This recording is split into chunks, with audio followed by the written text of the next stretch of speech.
Todos sabem que a morte e os impostos são inevitáveis. Mas e a decomposição? Qualquer um que já viu uma múmia sabe que os antigos egípcios tinham muito trabalho para evitar a decomposição. Mas como eles conseguiram? Células vivas estão em constante renovação. Enzimas especializadas decompõem estruturas antigas e as matérias-primas são usadas para criar novas.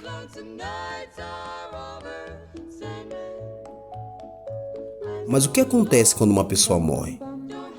Suas células mortas não são capazes de se renovar, mas as enzimas continuam decompondo tudo.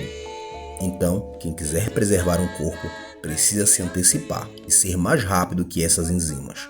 Os neurônios morrem rapidamente. Assim, o cérebro era uma causa perdida para os mumificadores no Egito Antigo.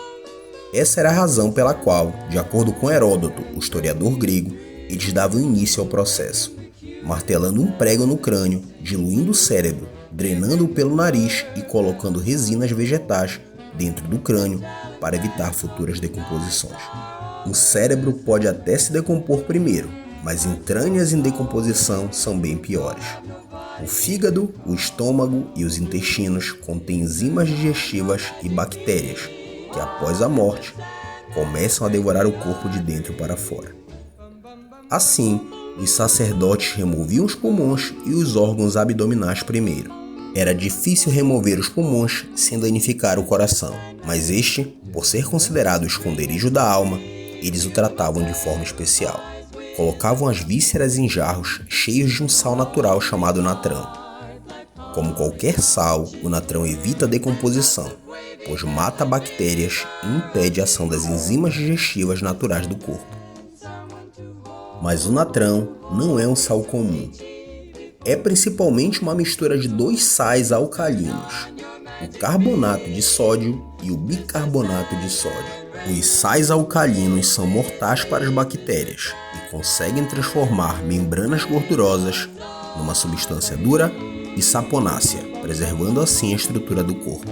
Após cuidar dos órgãos internos, o sacerdote enchia a cavidade corporal com sacos de natrão e lavava o corpo para desinfectar a pele. Depois o corpo era deitado em uma cama com ainda mais natrão durante cerca de 35 dias, para preservar a parte externa da pele. Quando o corpo era removido, os sais alcalinos haviam sugado os fluidos corporais e formado massas marrons endurecidas. O corpo não havia apodrecido, mas também não cheirava muito bem.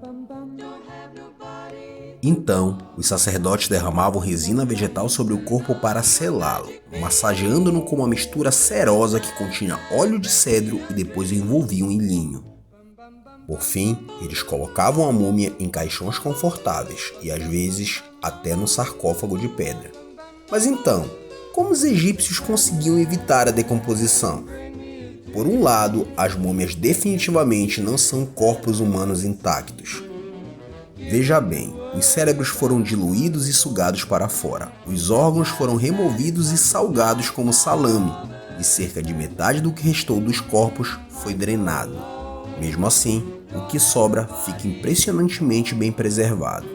Mesmo após milhares de anos, os cientistas conseguem realizar autópsias nas múmias para determinar as causas de suas mortes, e talvez até isolar amostras de DNA. Por exemplo, parece que a poluição do ar era um problema sério no Egito Antigo, provavelmente por causa dos fornos acesos dentro das casas para fazer pães.